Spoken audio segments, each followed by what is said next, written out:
Hi guys, very good evening. और हम आज बहुत मज़ेदार वीडियो आज से लेकर के आएंगे आपके सामने ERP फंक्शनल कंसेप्ट के बारे में लेकर के। How ERP functional, what is functional consultant, what functional ERP is, what functional expert does with the ERP implementations, right. So basically हम इस सेशंस में कवर करने वाले हैं कि फंक्शनल एक्सपर्ट क्या होते हैं, वो क्या करते हैं, फंक्शनल कंसल्टेंट क्या करते हैं, how it is differ from the business analyst before ERP implementations के पहले हम किन किन चीज़ों का बात का ध्यान रखेंगे, कैसे हम कम्युनिकेट करते हैं क्लाइंट से और कैसे ERP को कस्टमाइज ERP बनाते हैं।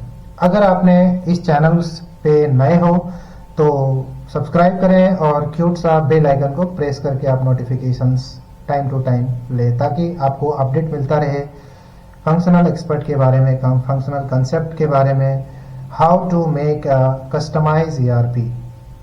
सो हम बेसिकली यहाँ पे डिस्कस करने वाले हैं कि बिफोर इम्प्लीमेंटिंग ERP, कोई भी ERP बनाने से पहले हमें कौन कौन सी बातों को ध्यान में रखना चाहिए। कंसल्टेंट क्या बेसिकली क्या करता है, how it is differ from the business analyst. So functional expert का काम होता है कि जो फाइनेंशियल डोमेन है हमारा, राइट, फाइनेंशियल डोमेन्स होता है, it is an expert kind of things. कोई भी अगर किसी को भी अगर हम डेबिट क्रेडिट बताएं, अगर फाइनेंस की चीजों को बताएं, they will not accept, right, उनके दिमाग में जाएगा ही नहीं।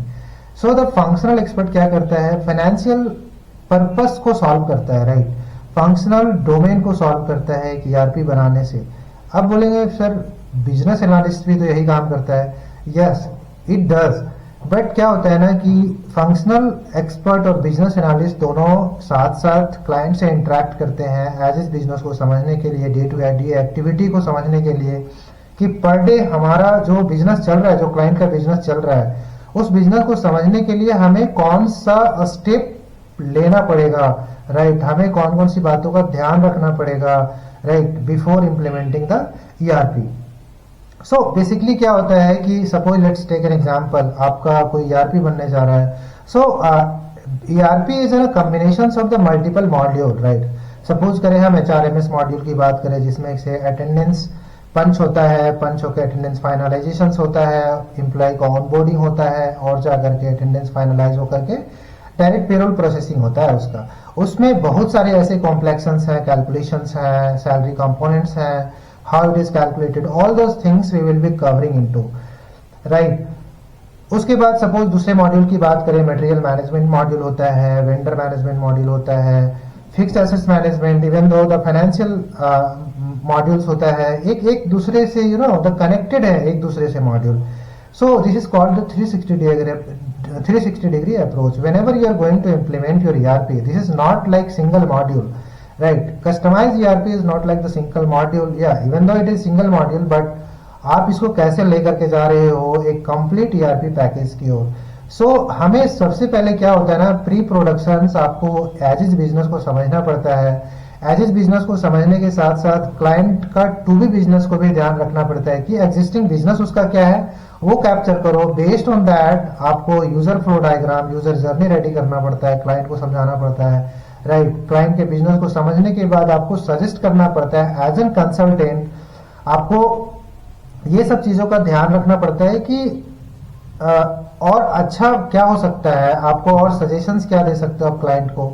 So before implementing into the customise ERP आपको ये सब चीजों का ध्यान रखना पड़ेगा, राइट। सो बहुत सारी फेसेस होते हैं इसके इम्प्लीमेंटेशंस के, लाइक बिफोर इम्प्लीमेंटिंग आपको बहुत सारे डिसीजंस ऐसे लेने पड़ते हैं।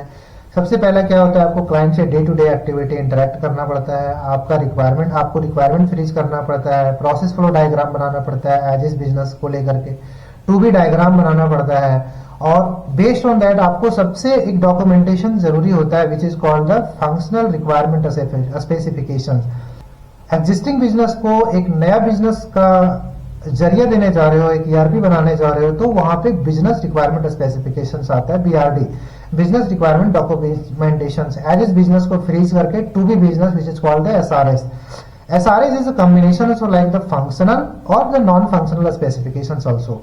जो फंक्शनल रिक्वायरमेंट्स होते हैं उसमें यूज केसेस डिफाइन होते हैं, स्क्रीन कैसे दिखता है, वायर फ्रेमिंग होता है, ऑल दोज थिंग्स हम फंक्शनल रिक्वायरमेंट स्पेसिफिकेशन डॉक्यूमेंटेशंस में हम कैप्चर्स करते हैं, राइट।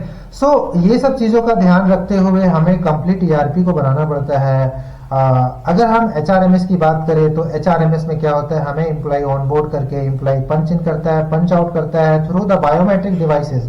वहां पे एपीआई इंटीग्रेशन होता है हमारे ईआरपी के साथ। देन अटेंडेंस फाइनलाइज होता है, अटेंडेंस फाइनलाइज होने के बाद सैलरी कंपोनेंट उसमें फिट होता है, कॉन्फ़िगरेशन होता है उसका, and the finally payroll processing होकर के बैंक को चला जाता है फॉर द पेमेंट प्रोस्पेक्टिव।